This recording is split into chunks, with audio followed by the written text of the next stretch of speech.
A dreamy Diwali. Avya and Arav were very excited because they were going to their grandparents' house. Until now, their grandparents had come to Delhi every year, but this time their mother was taking them to the grandparents' farm in Kasoli. Their grandparents' house was big, with neem and mango trees in the courtyard. Grandma had also kept some pet rabbits, which started hopping excitedly as soon as they saw the children. Avya picked up the rabbits in her lap and laughed. Wow, Grandma, these have become our friends. Grandma had prepared all kinds of treats for Avya and Arav, gujiyas, mathris, chaklis and jaggery laddus.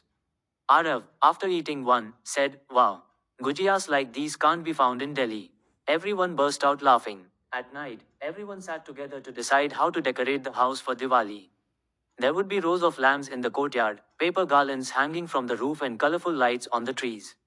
The children were now eagerly waiting for the next day, when their grandparents were going to take them for a walk to the hill market and the city center.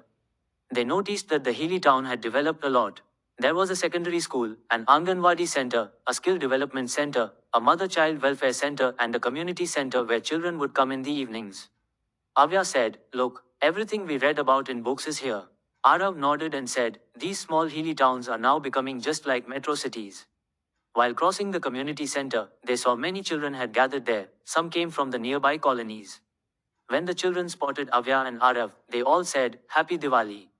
The children smiled and wished them a happy Diwali in return. Arav and Avya noticed that the children were deeply engaged in an activity.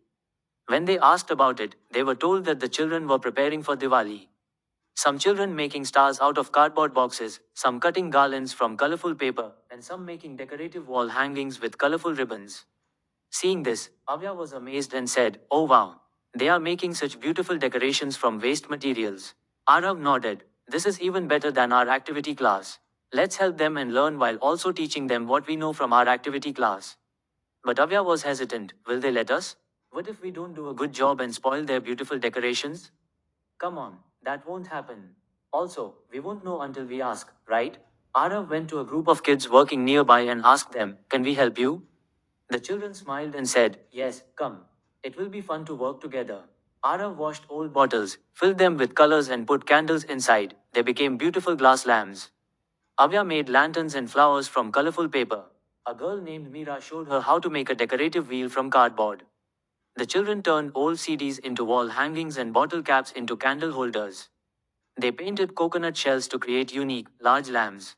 They spray painted dry leaves and flowers to decorate plates and were also making greeting cards. All the children were enjoying a lot. Some stuck glue on their hands, some cut stars crookedly, some got color on their faces, and everyone burst out laughing together. By evening, the community center was sparkling. The lamps were flickering, the lanterns were swaying in the air, and paper flowers decorated the walls. All the children proudly said, We made this together. Now it was time for the real party. The entire community had gotten together. All the children gathered in the veranda. Someone played the drum, someone the harmonium, and someone started singing. Hearing the sweet songs, Arav and Avya also danced joyfully. At night, all the parents and grandparents participated too. Many people had brought over different snacks for the party. The plates of gujiyas, laddus, and mathris were passed around and shared among everyone. Seeing the children dance and sing, the grandparents and parents became emotional and said, Today we understood that the true joy of Diwali is not just in decorating the house, but in living together and sharing happiness with everyone. Arav and Avya were happy too because this Diwali was not just theirs, it belonged to everyone.